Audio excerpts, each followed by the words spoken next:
more status, more resources, more money, etc. That's a power dynamic. That's a power differential. So I said to this client, what does consent actually look like, feel like, mean to you? And I think when we all examine this question, have you really ever consented? That is a question to be thought of.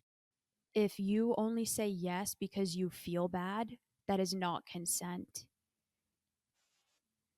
Consent means that I am of sound body and mind, and I am making this decision out of my own sense of authority. Hey, everybody, it's Bianca. And it's Emilia. Welcome back.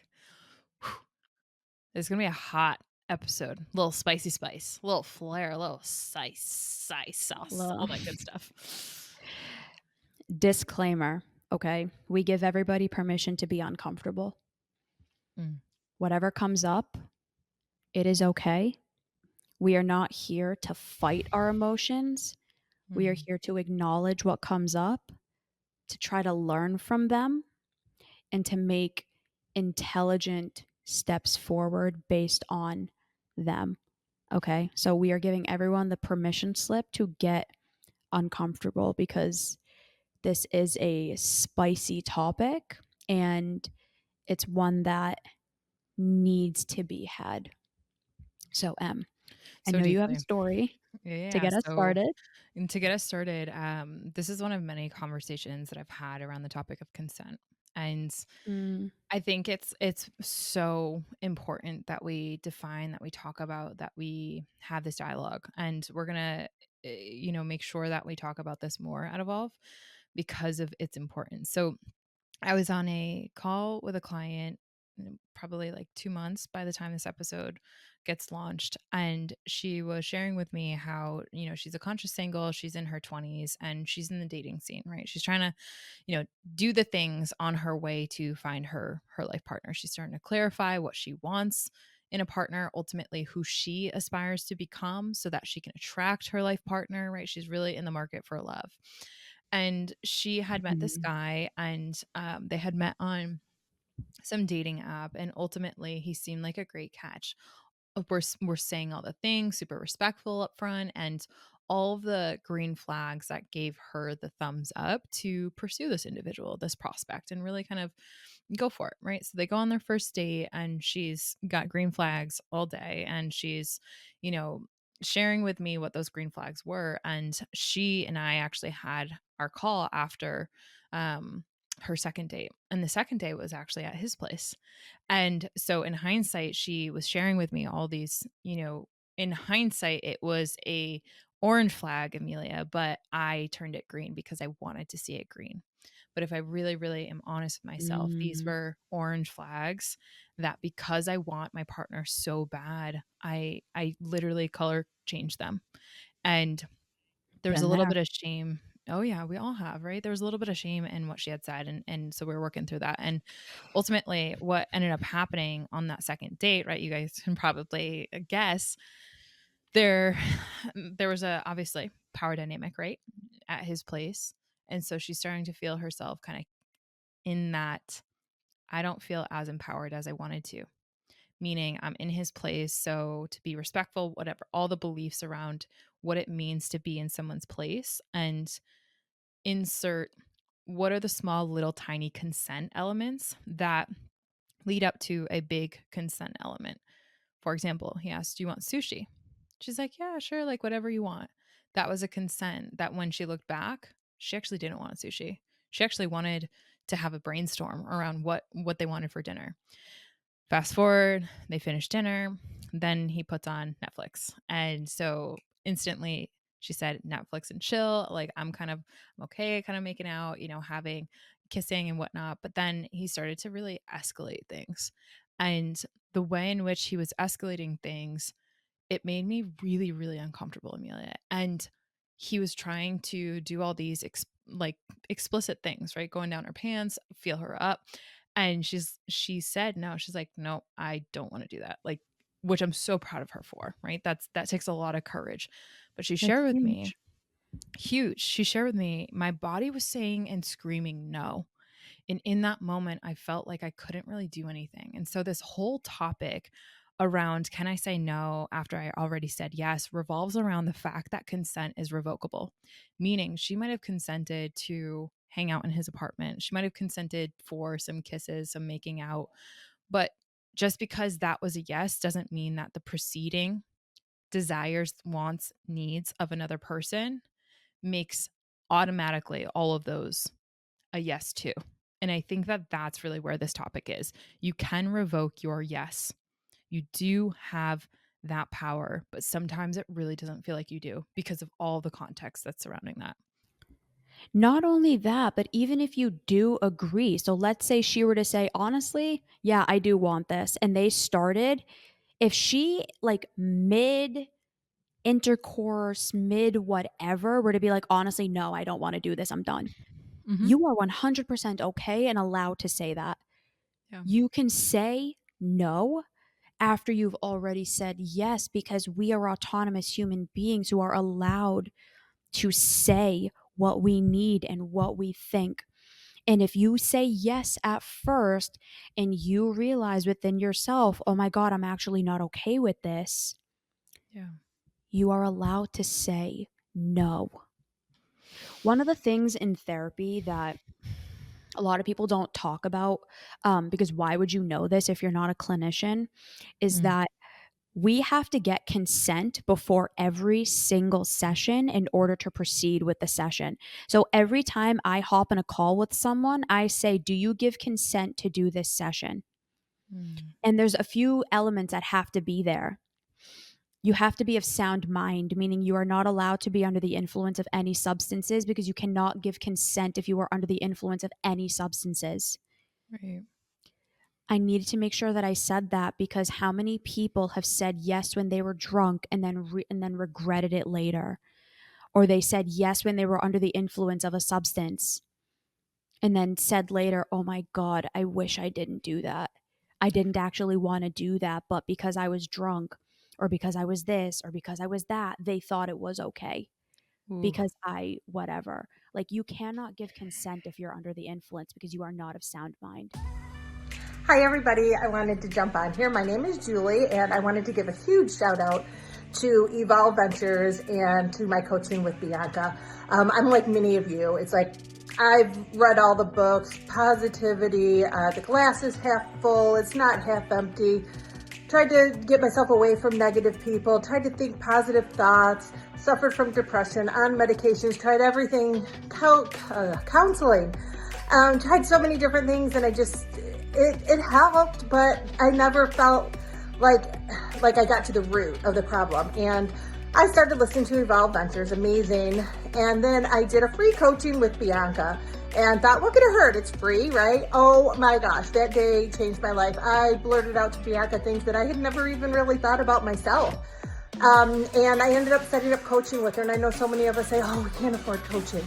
But let me tell you, that coffee that you drink, that cupcake that you have, those cookies that you buy, that restaurant you go to, all those little things to make you feel better, you can take all of that and put it aside and invest in yourself. Use that money to invest in you, because you don't need those cookies to feel happy anymore. You don't need those restaurants to feel happy anymore. When you know how to be happy yourself, how to make yourself happy. And it's not all great, every day is fine, but I can now acknowledge things. I can acknowledge why I feel the way I do, and I can work through it without having to feel like there is no help. People are great. I definitely recommend Evolve Ventures and Bianca. I also want to add to that you cannot give consent when there is not an equal power distribution. And that's what I 100%. was talking about with this client, right? And you have the ability, you have the right to change your mind. And this is so important and something that I wish I heard growing up more. When there is an unequal power dynamic, I was speaking with someone recently who's 75, had been sexually molested when he was a child by a female abuser. And we were in a coaching call and talking, and ultimately what he shared with me, and that was really sobering because of the fact that he had said, I didn't realize that I had choice to change my mind, and I didn't realize that after some time of experiencing this, that perpetuated into a cycle that was really difficult for me to navigate because as I grew older, because of my past and how I didn't realize I had the ability to say no and walk away and remove myself from a situation that was harming me, I didn't know how that was going to perpetuate into my future life, meaning future wife, future partners, etc. I didn't feel as though I could say no to them because we were in a quote unquote arrangement of a partnership. I didn't know that I could give consent and then take it back as soon as my body felt not okay with this. And I think that it's such an important dialogue that we're having, B, because ultimately there's so many things that are around this. How 100%. many of us are getting the messages when it comes to a power dynamic, right? For him, it was older women who had sexually molested him when he was a child, right? The power dynamic there was an older woman, quote unquote, supposed to be breaking me in. And when you recognize that power dynamic, you unconsciously start to it's a whole different thing, but ultimately, like, that power dynamic doesn't allow someone who's a child at the moment to actually consent, right? So any power dynamic, that's age, but I'm also talking about authority, right? Say you're hooking up with someone that's at work, that's an over like, is hierarchy higher So than you? Superior, thank you. That's a power dynamic. Say let's say you're in a partnership with someone who has um more status, more resources, more money, etc. That's a power dynamic. That's a power differential. So I said to this client, what does consent actually look like, feel like, mean to you? And I think when we all examine this question, have you really ever consented? That is a question to be thought of because I think that it helps you understand what elements are at play when it comes to this topic of consent and how much autonomy you truly feel and the ability to take back a yes because of the fact that you have the ability, you have the right to change your mind. if you say yes out of a feeling of guilt or a feeling of manipulation or a feeling of shame, that is not consent. Facts. If you only say yes because you feel bad, that is not consent. Mhm. Consent means that I am of sound body and mind, and I am making this decision out of my own sense of authority. Yeah. And you cannot do that if a person is putting pressure on you to say yes. If you feel pressured in any way to say yes, if there is a power dynamic there that makes you feel like you're not allowed to say no. Or if something's taken away by you saying no, Yes, exactly. right? Exactly. This is a much deeper dialogue that I wish we could do more justice to today, but um, we don't have the space to for today. Yeah. So, if this is something that you have struggled with in your life, if your yeses have not been complete yeses, if you don't feel like you can say no, please reach out. We have helped so many men, women, and all types of people to be able to feel more autonomous, to feel more in control, to feel more empowered in their lives. And we can help you do it too. So please Yeah. reach out.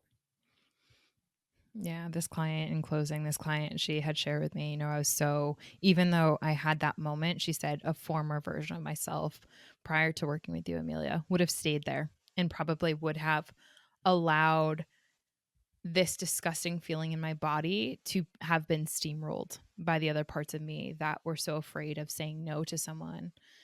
So the work that we're doing, it's not only empowering me to understand that I have a right to say no, but I also have a right to take back my yeses and to change my mind. And so with that gross feeling, she actually had gotten up from the situation, and she had left. And that could have been a really, really bad situation for her had she not listened to what her body was saying. And so I'm super proud of her. And to the point that you just made, B, it is a skill that is learned over time, especially if you hadn't grown up with someone or people who support you in your autonomy, especially around sex and intimacy and relationships. So you're not alone in this. The You Do You program, the one-on-one programs that we have, it is accessible to you quicker and faster than you think. And it does make a massive difference in your life, in your world, and in your relationships. So please do reach out. My episode suggestion in closing is 332. What to do if you feel trapped in your relationship. Before I give my episode suggestion, I just have one final thing to say. We are not just talking about sex in this, we are talking about all things. Hmm.